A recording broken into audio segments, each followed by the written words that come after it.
After 12 years of running my father's company, I finally made IT worth $75 million. At a family dinner, my dad looked at me and said, smiling, "Your brother will take over now." My heart sank, but I smiled back. The next morning at work changed everything. After 12 years of running my father's company, I finally made it worth $75 million. At a family dinner, my dad looked at me and said, smiling, "Your brother will take over now." My heart sank, but I smiled back. The next morning at work changed everything. I still remember the way my father smiled that night, his hand resting proudly on my brother's shoulder, as if he had already made up his mind long before speaking the words that would change everything. "Your brother will take over now." I felt my stomach drop, but years of practice kept my face composed. I smiled back as if his words didn't pierce straight through me, as if they weren't unraveling 12 years of my life's work in an instant. The dining room was filled with the clinking of glasses, the quiet of conversations between extended family and close business associates. This wasn't just a family dinner. It was a celebration, a moment meant to honor everything we had built, everything I had built. My father had started Harper & Company when I was just a child, a modest logistics business that barely stayed afloat in its early years. I grew up watching him struggle to keep it alive, working late nights, sacrificing family vacations, always chasing one more contract to make ends meet. When I was 24, fresh out of business school, he finally let me step in, though I had to fight for that opportunity, and I had done more than just step in.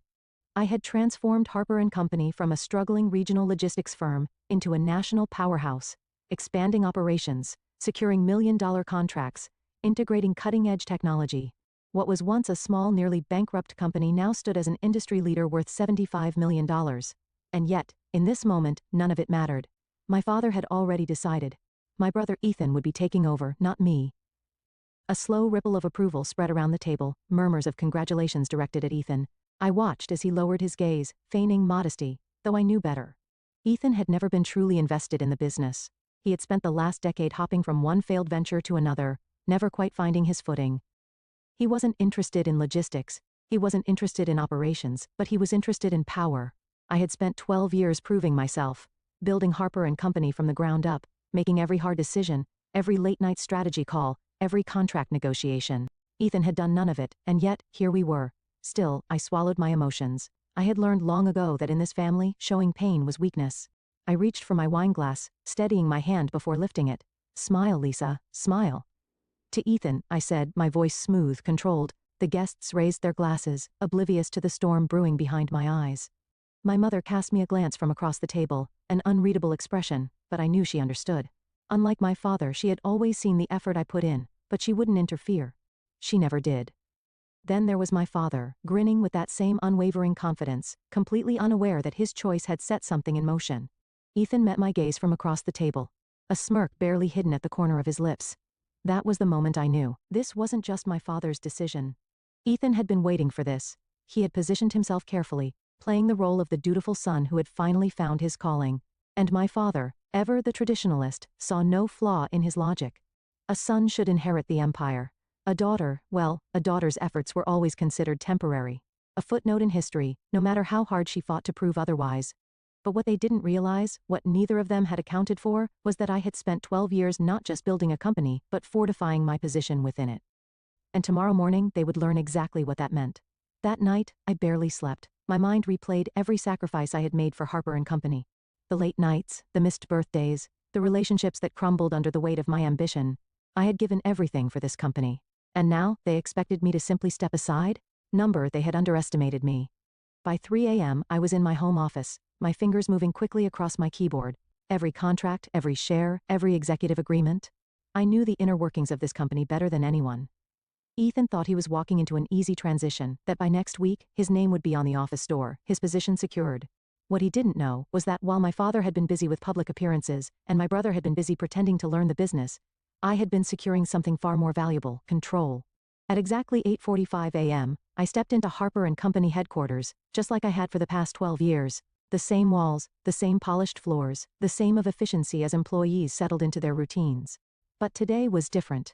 Today, I wasn't walking into my office. I was walking into a battlefield. The reception area was unusually quiet, the kind of quiet that precedes a storm. They knew. The whispers had already started. The news of my father's announcement at dinner had spread like wildfire.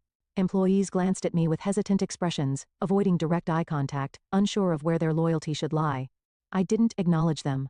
I walked with confidence, my heels clicking against the marble floors, my posture unwavering. Never let them see you shaken. I entered my office, shutting the door behind me.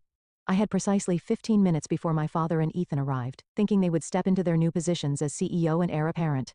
15 minutes before everything they had planned crumbled in front of them, I sat at my desk, inhaling deeply, then powered on my computer. The screen illuminated with a list of confidential documents and contracts, ones they had never thought to look at, ones they had assumed didn't matter. I pulled up my ownership records. My hands hovered over the keyboard for a second before I clicked on the file labeled Executive Shareholders Agreement, and then I waited. At precisely 9 a.m., there was a sharp knock at my door. I didn't bother responding. The door swung open, and in walked my father and Ethan, both exuding confidence. His inborn, Ethan's carefully manufactured. My father strode in like a king surveying his kingdom, while Ethan, dressed in an expensive navy suit, gave me a smug, triumphant grin. It took everything in me not to laugh. "Lisa," my father said in his usual authoritative voice, as if he were doing me a favor by acknowledging me. "I assume you're aware of the transition happening today?" Transition. Interesting choice of words. "I'm aware," I said smoothly, leaning back in my chair. I glanced at Ethan, whose smirk only widened. "Good," my father continued, nodding as if we were all in agreement. "Ethan will be stepping in as the new CEO. We'll need you to help with the handover. Get him familiar with the operations before you officially move on." I arched an eyebrow. "Move on?" I echoed, feigning confusion. "Dad, I think you're mistaken about something." His face twitched in irritation. He was used to my compliance, my ability to quietly fall in line. He wasn't prepared for this. "Lisa," he said, voice tight as if speaking to a child. "This isn't up for debate. We've already made the decision." I smiled then, a slow, knowing smile. "Oh, I know, Dad," I said softly. "The thing is, you don't have the authority to make that decision." Ethan let out a low scoff, shaking his head. "Lisa, don't make this difficult. We're trying to do this the easy way." I didn't respond. Instead, I reached for the remote control and pressed a button. The large screen on my office wall lit up with a document, the same one I had been reviewing earlier. Executive Shareholders Agreement signed, August 17, 2015. Signatories: Lisa Harper, James Harper, father, Ethan Harper. My father's face paled slightly. I turned to Ethan. "Do you even know what this document is?" He crossed his arms, shifting in discomfort. "A shareholders agreement?" he guessed. I nodded. "Yes." "And do you know what it says?" I tapped the screen, highlighting a crucial clause. This document was drafted when Harper & Company was restructuring. It clearly states that any transfer of executive power, such as appointing a new CEO, requires the approval of all majority shareholders. I met my father's eyes, and I, Dad, hold 60% of the company's shares. The silence that followed was suffocating. My father's expression hardened. "That's impossible," Ethan muttered, stepping forward to examine the document. "Actually, it's very possible," I said smoothly. "You see, over the years, while you were busy failing at every startup you touched, and Dad was busy playing the role of business patriarch, I was doing something else." I leaned forward. I was securing my place. I turned back to my father. "Remember when you needed capital for expansion in 2020? You signed over an additional 15% of your shares to me in exchange for my investment. And in 2020, when we had that legal battle, another 10% was transferred under my name as collateral, which you never bothered reclaiming. That, plus my original 35%, makes me the majority shareholder." My father's jaw clenched, but Ethan was panicking. "You have to be bluffing," he spat. I pulled out a second document. "This is the most recent legal filing with the state. Want to verify?" Ethan snatched the paper and scanned it, his face draining of color with each passing second. You can't do this," he stammered. "Dad, tell her she can't do this." My father remained silent because he knew. I had legally outmaneuvered him, and there was nothing he could do about it. I exhaled slowly, standing up. "I'm not firing you, Ethan," I said. "I wouldn't want to force you into the real job market, but you will report to me, and you will work under my leadership. Otherwise," I gestured toward the door. "You're free to leave." Ethan turned to my father, eyes pleading. But for the first time in his life, my father had no answer, no way to fix this, because this wasn't his company anymore. It was mine. The silence in my office was suffocating. Ethan still clutched the legal document in his hand, his fingers white from gripping it too tightly. My father stood rigid beside him, his expression unreadable, but I knew better. He was calculating, trying to find a way out of this. There wasn't one. I had spent years preparing for this moment, not because I had expected betrayal, but because experience had taught me never to assume loyalty where power was involved.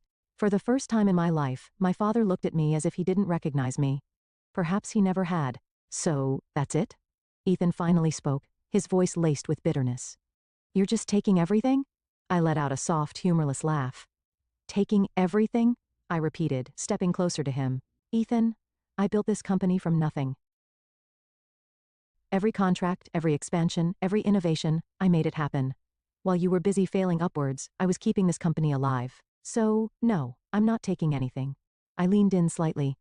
I'm just keeping what's already mine. Ethan's face twisted in anger, but he had no rebuttal. He knew I was right, and worse, so did my father.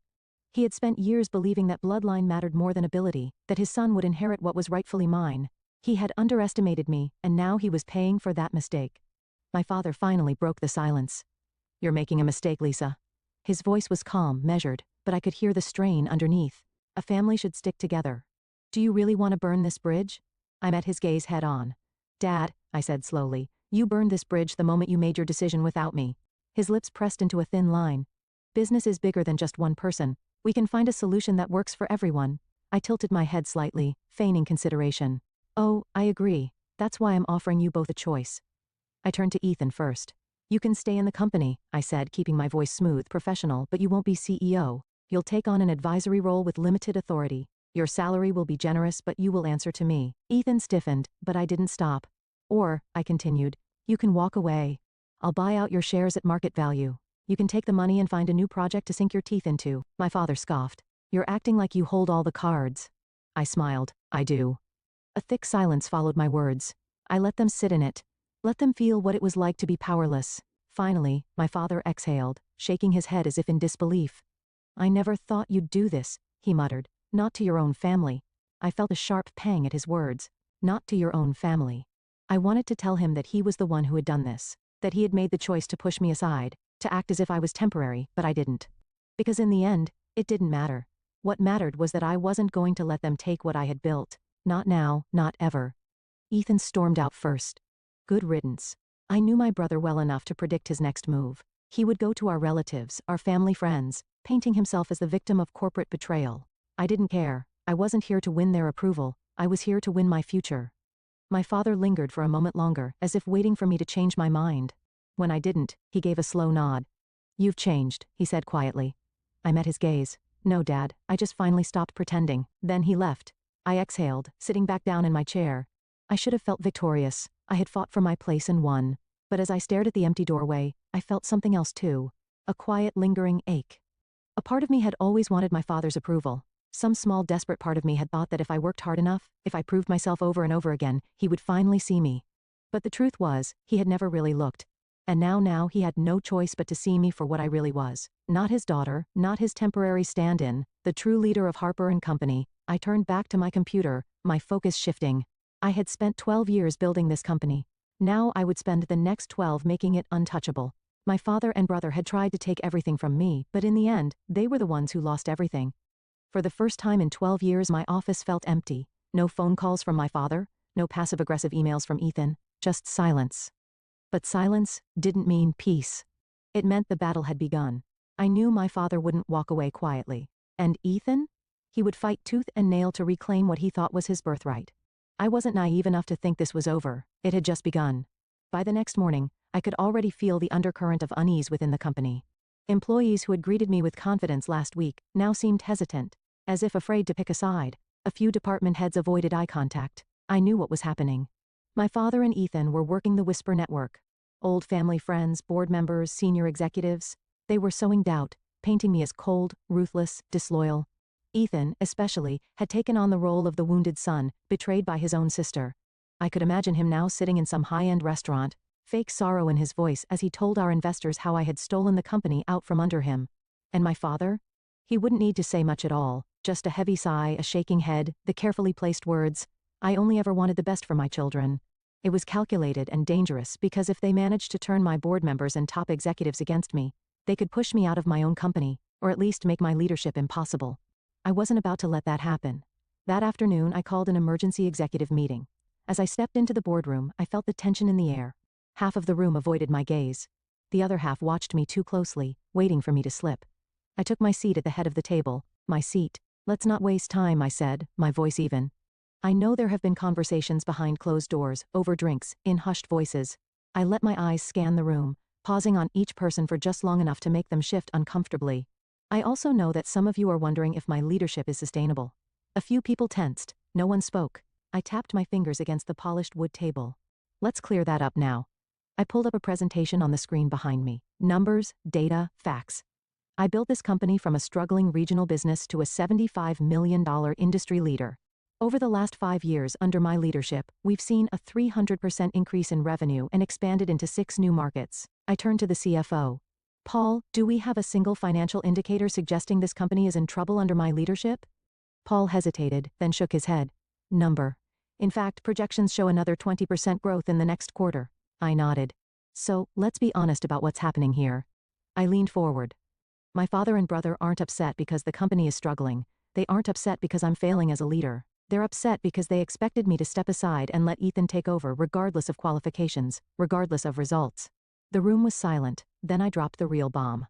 I also know that some of you have been contacted in the last 24 hours, offered incentives to push for my resignation.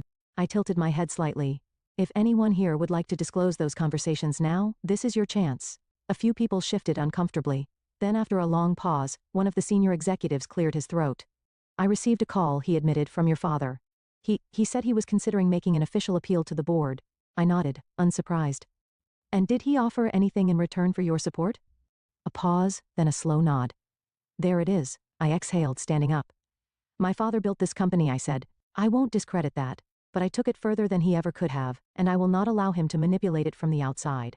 I let my voice drop slightly. Controlled, dangerous. If he wants a fight, he'll get one. I gathered my papers, looking at each executive in the eye. If anyone here believes my father and brother deserve control, now is the time to make your move. Silence. No one moved. Good. I turned and walked out, my head held high. This wasn't just about keeping my company. This was about making sure they never thought they could take it from me again. That night, I made my own call, not to a board member, not to an investor, but to the media. By morning, the business section of every major news outlet had the same headline: Power Shift at Harper & Company. Lisa Harper outmaneuvers family in boardroom battle. I had made my move, now it was their turn, and I was waiting. The morning after my story hit the press, my inbox exploded. Emails, missed calls, messages from journalists, investors, and board members. Some were supportive, some were cautious. But most of them had one question in common. Is it true? I let them wait. I knew the game my father was playing. He had spent decades perfecting the art of public perception. He knew that reputation held weight in business. If he couldn't defeat me in the boardroom, he would undermine me in the public eye. And that was exactly what he was trying to do. By noon, the first counterattack arrived. A press release neatly crafted, carefully worded, but filled with lies. Harper & Company has always been a family-run business. We are saddened by recent developments, but remain committed to upholding the values that built this company. Changes in leadership are inevitable, and we hope to transition smoothly as we move forward. It was subtle, but I knew what it was really saying. Lisa is reckless. Lisa is unstable. Lisa is not a team player. I wasn't surprised. I was, however, pissed. I sat in my office watching the news as industry analysts debated my leadership. Was Lisa Harper too aggressive in her takeover? Will her lack of cooperation hurt the company in the long run? Can she recover from this PR disaster? They talked as if I wasn't watching, as if I wasn't already planning my next move. Because if my father and Ethan wanted a public war, I was going to give them one. I didn't release a statement. I didn't call a press conference. Instead, I made one phone call to an old friend in investigative journalism. I have something for you, I said, but you'll need to move fast. An hour later, I sent over documents, emails, financial reports, internal records, evidence that Harper & Company, under my father's leadership, had engaged in questionable business practices over the years, ones I had spent the last decade quietly cleaning up. The story broke within 24 hours. Behind the scenes at Harper & Company, a legacy of hidden debts and financial cover-ups. The article was brutal. It praised my leadership for fixing the company's financial health. It criticized my father's mismanagement from the past. And most importantly, it proved that I was the only reason Harper & Company had survived. And just like that, the narrative changed. The board stopped doubting me. The investors stopped hesitating. And my father, he had nowhere to hide. 2 days later, my father finally called me. I let the phone ring 3 times before answering. Lisa, he said, his voice tight. We need to talk. I leaned back in my chair. Do we? Silence. Then, finally, a sigh. You didn't have to do that. I let out a small laugh. Neither did you. This company was supposed to be a legacy, he said, for the family, for both of you. I felt a familiar pang. A tiny foolish part of me had once wanted that too, but not anymore. Dad, I said quietly, if you wanted me to protect the legacy, you should have trusted me with it. Instead, you tried to take it from me. Another long silence. Then he asked almost reluctantly, "What happens now?" I exhaled slowly. Now I made sure they could never touch my company again. The war was over. My father had lost, Ethan had disappeared. And I had won. But as I sat in my office, staring out over the city skyline, I felt no satisfaction, no triumph, just emptiness. I had spent 12 years fighting for Harper & Company, building it, protecting it, making it stronger than ever before. And yet, the cost of that victory weighed heavier than I had expected. Because while I had secured my position, I had lost something else along the way, my family. The next day, I walked into the office as if nothing had changed, but everyone knew the truth. The whispers had stopped. The doubt had faded. I was no longer just Lisa Harper, the CEO. I was Lisa Harper, the woman who had outmaneuvered her father and brother and come out on top. Some respected me for it, some feared me for it, and some still waited for me to fall. I let them wait. At noon, my father and I met in the conference room for what would be our final discussion. He looked tired, older, as if the weight of what had happened had finally settled on his shoulders. I waited for him to speak first. When he finally did, his voice was quieter than I had ever heard it. "I'm retiring," he said simply, effective immediately. I didn't react. I had expected this. "I'll sell my remaining shares," he continued. "I'll keep a small percentage as an investor. But I won't be involved anymore." I studied him carefully. "And Ethan?" His jaw tightened. "He's gone," my father admitted. "Took the buyout. He won't be back." A part of me had known it would end this way. Ethan had never been strong enough to fight his own battles. Once it was clear he had lost, he had done what he always did, run. Still, hearing it out loud made something inside me ache. Not regret, not guilt, just the finality of it all. I nodded. Understood. My father exhaled, rubbing his temple as if he had a headache. Then, after a long pause, he said something I never expected.